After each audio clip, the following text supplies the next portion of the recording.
오늘은 고린도후서 1장 23절로 2장 17절의 말씀을 통해 하나님의 은혜를 함께 나누도록 하겠습니다.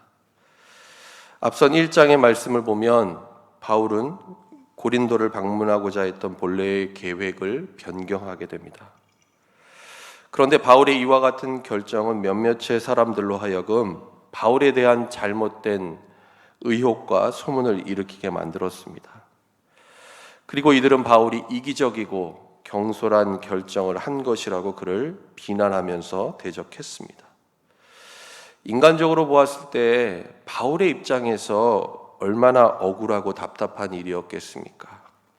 당장이라도 고린도에 가서 자신이 받고 있는 모든 오해를 풀고 또 이 문제를 해결하고 싶은 마음 또한 바울은 있었을 것입니다. 바울은 이와 같은 상황 가운데 이들을 향해 눈물의 편지를 보내면서 자신이 고린도에 가지 않은 분명한 이유에 대해서 오늘 본문에 다음과 같이 밝히고 있습니다. 오늘 본문 23절 말씀입니다. 내가 내 목숨을 걸고 하나님을 불러 증언하시게 하노니 내가 다시 고린도에 가지 아니한 것은 너희를 아끼려 함이라. 여러분, 바울의 입장에서 이런 해명을 한다는 것 자체가 얼마나 가슴 아프고 슬픈 일이었겠습니까? 바울이 오늘 내가 내 목숨을 걸고 하나님을 불러 증언하시게 하노니 라고 말하고 있는데, 여러분, 바울이 얼마나 그들이 바울의 말을 믿어주지 않았으면 이렇게까지 말하고 있을까요? 바울은 자신이 고린도에 가지 않은 이유에 대해서 23절 말씀을 보면 너희를 아끼려 함이라 라고 분명하게 말하고 있습니다. 무슨 말일까요? 바울이 고린도 교회와 성도들을 정말 그리스도의 사랑으로 아끼고 사랑하고 있다는 것을 자신의 진심을 다해서 이들에게 호소하고 있는 것입니다. 계속되는 24절 말씀 보시기 바랍니다. 우리가 너희 믿음을 주관하려는 것이 아니요 오직 너희 기쁨을 돕는 자가 되려 함이니 이는 너희가 믿음에 섰음이라. 여러분, 바울은 지금 자신이 고린도 교회를 향해 해야 하는 역할과 본분이 무엇인지를 분명히 알고 있었습니다. 한편으로 생각해 본다면 바울은 고린도 교회를 개척한 사람이었습니다. 그리고 당시 고린도 교회를 비롯한 여러 교회들에서 영향력이 대단히 큰 사람이 바로 바울이었습니다. 그러나 바울은 오늘 본문에 뭐라고 말하고 있습니까? 자신이 고린도 교회 성도들의 믿음을 주관하려 하지 않겠다라고 말합니다. 그래서 그들로 하여금 바울을 맹목적으로 따르지 않게 하겠다라는 것입니다. 바울은 오늘 본문에 뭐라고 말하고 있습니까? 자신은 이들의 기쁨을 돕는 조력자일 뿐이다라는 것을 분명히 말합니다. 그래서 바울은 하나님 앞에서 기도하고 또 고심한 끝에 이처럼 고린도 교회에 가지 않기로 결정을 했던 것입니다. 자신이 고린도에 방문하는 것이 유익보다는 이들의 근심을 더할 수 있기 때문이라고 바울은 판단했기 때문입니다. 여러분, 바울의 이와 같은 결정, 이와 같은 판단은 결코 쉬운 일이 아니었습니다. 오늘 우리 교회적인 현실을 생각해 본다면 참 안타까운 일이지만 오늘날 교회와 리더들을 보면 대개는 어떻습니까? 분명 주인의식을 가지고 정말 자신의 목숨과 열정을 불태우며 사역하고 헌신하는 것, 분명 하나님께 칭찬받을 만한 일입니다. 그런데 대부분의 사람들 거기서 만족하지 않습니다. 내가 이처럼 수고하고 헌신했으니 이제는 내 마음과 내 뜻대로 모든 것을 다 결정하고 마치 자신이 하나님인 것처럼 행할 때가 얼마나 많습니까? 여기서 공동체의 갈등과 여러 가지 문제가 발생하는 것을 우리는 자주 보게 됩니다. 그런데 오늘 본문에 바울은 그렇게 하지 않았다라는 것입니다. 자신이 고린도를 방문해서 그것이 그들의 기쁨을 잃어버리게 하고 근심할 수 있기에 바울은 이들을 기쁨으로 만날 그날을 다시 기약합니다. 그리고 대신에 디도 편에 자신의 진실한 마음을 담은 이와 같은 눈물의 편지를 보냈던 것입니다. 4절 말씀을 보면 바울이 편지를 쓴 이유에 대해서 다음과 같이 말하고 있습니다. 4절 말씀 함께 읽겠습니다. 내가 마음에 큰 눌림과 걱정이 있어 많은 눈물로 너희에게 썼노니 이는 너희로 근심하게 하려 한 것이 아니요 오직 내가 너희를 향하여 넘치는 사랑이 있음을 너희로 알게 하려 함이라. 바울은 진정 자신의 유익을 구하지 않는 주님의 사랑으로 고린도 교회와 성도들을 사랑했다라는 것입니다. 그래서 바울은 자신을 대적하고 비난하며 또 교회 공동체를 근심하게 했던 그 사람들까지도 용서할 수 있었던 것입니다. 이어지는 오늘 본문 5절로 11절 말씀에 보면 바울은 고린도 교회 성도들을 향해 이와 같은 자들을 용서하고 또한 위로할 것을 권면합니다. 분명 잘못한 것이 있으면 이들이 벌을 받는 것은 마땅한 일입니다. 그러나 거기에 머물러서는 안 된다라는 것이죠. 이들을 용서하고 위로함으로 이들에게 사랑을 나타낼 것을 당부하고 있습니다. 그래서 어쩌면 이들이 공동체로부터 낙인을 찍혀서 떨어져 나가지 않도록 하라는 것입니다. 그리스도의 사랑 안에서 회복되어서 이들도 함께 믿음의 공동체를 세워 나아가도록 하라라고 바울은 권면하고 있습니다. 여러분, 이렇게 되는 것을 가장 싫어하고 또 그래서 온갖 계책을 다 써서 이것을 방해하는 존재가 있다면 여러분 누구일까요? 오늘 본문에도 나타나 있는데요, 사단입니다. 바울은 11절에 이렇게 말하고 있지 않습니까? 이는 우리로 사단에게 속지 않게 하려 함이라. 우리는 그 계책을 알지 못하는 바가 아니로라. 여러분, 교회와 그리스도인은 죄와 허물이 없는 사람들이 아닙니다. 그럼에도 불구하고 하나님께로부터 죄사함 받고 용서함을 받은 사람들, 그들이 모인 공동체가 바로 교회라는 것입니다.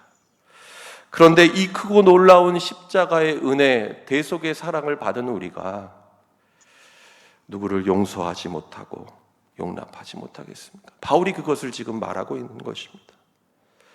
바울은 마지막으로 자신의 사역과 정체성에 대해서 다음과 같이 변호하고 있습니다.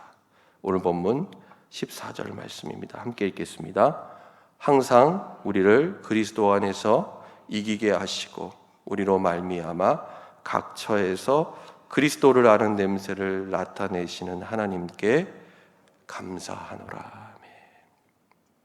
하나님께서 바울 자신뿐만 아니라 여러분들을 그리스도인으로 부르셔서 거룩한 사명을 맡기셨고 예수 그리스도를 따르게 하셨다라는 것입니다. 무엇보다 각 처에서 이들이 살아가는 삶의 자리 곳곳에서 예수 그리스도를 아는 냄새를 나타나게 하셨다라고 바울은 말하고 있습니다. 여러분, 그러므로 그리스도인의 정체성은 무엇입니까? 바울은 오늘 본문 15절에서 다음과 같이 말하고 있습니다. 15절 말씀 함께 읽겠습니다. 우리는 구원받는 자들에게나 망하는 자들에게나 하나님 앞에서 그리스도의 향기니. 바울은 자신처럼 복음을 전하는 자로서의 삶이란 과연 무엇인가? 그리스도의 향기다라고 분명히 말하고 있습니다. 그러면서 그리스도의 향기가 모든 사람들에게 늘 환대받고 좋은 냄새로 받아들여지지는 않는다라는 사실 또한 바울은 말하고 있습니다. 16절 말씀 보시기 바랍니다. 이 사람에게는 사망으로부터 사망에 이르는 냄새요 저 사람에게는 생명으로부터 생명에 이르는 냄새라. 누가 이 일을 감당하리요? 복음을 받아들이고 생명과 구원을 얻는 자들에게는 그리스도의 향기가 그 어떤 것보다 향기로운 냄새가 되겠지만 반대로 복음을 거부하는 자들, 이들에게는 코를 막고 기피하게 되는 사망의 썩은 냄새라는 것을 바울은 말하고 있습니다. 복음은 이처럼 이를 받아들이는 사람에 따라 나타나게 되는 이와 같은 양면성이 존재하고 있다는 것을 말하는 것입니다. 여러분, 그래서 어떤 사람들은 사람들을 좋게 하고 또 사람들을 만족시키기 위해서 복음이 아닌 것들을 복음인 것처럼 말합니다. 뿐만 아니라 세상과 복음을 적당히 잘 혼합시켜서 소위 맞춤형 복음이라는 것을 제시하기도 합니다. 대중들에게 다 좋고 그리고 모든 사람들에게 거리낌 없이 환영받는 것을 복음이다라고 우리에게 착각하게 만든다라는 것입니다. 그러나 바울은 오늘 본문에 분명히 선포하고 있습니다. 오늘 본문 마지막 17절 말씀입니다. 함께 읽겠습니다. 우리는 수많은 사람들처럼 하나님의 말씀을 혼잡하게 하지 아니하고 곧 순전함으로 하나님께 받은 것 같이 하나님 앞에서와 그리스도 안에서 말하노라. 무슨 말입니까? 바울 자신은 그리스도의 향기로서 하나님의 말씀을 순전함으로 하나님께 받은 그대로 증거하고 있다는 것입니다.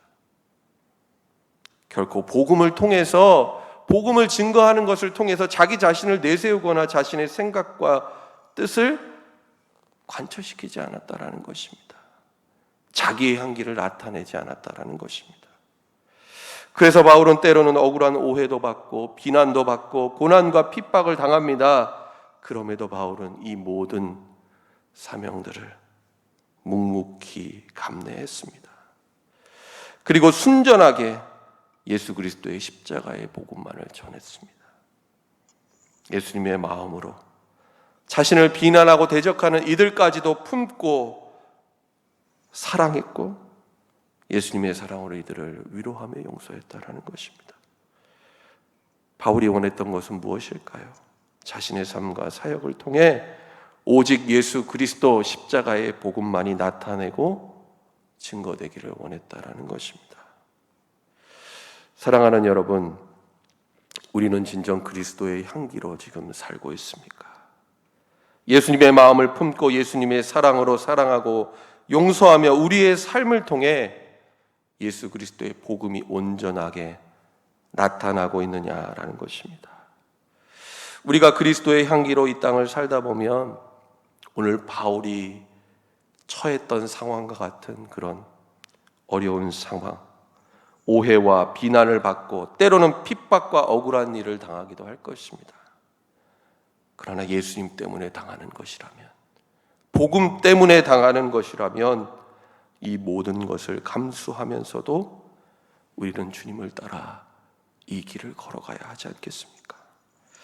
오늘 하루도 우리의 삶 속에서 그리고 우리가 만나는 사람들에게 그리고 세상을 향해 그리스도의 향기를 나타내고 그리스도의 복음을 증거하는 하나님이 우리에게 맡기신 이 거룩한 사명을 믿음으로 잘 감당하는 저와 여러분 될 수 있기를 예수님의 이름으로 간절히 축원합니다.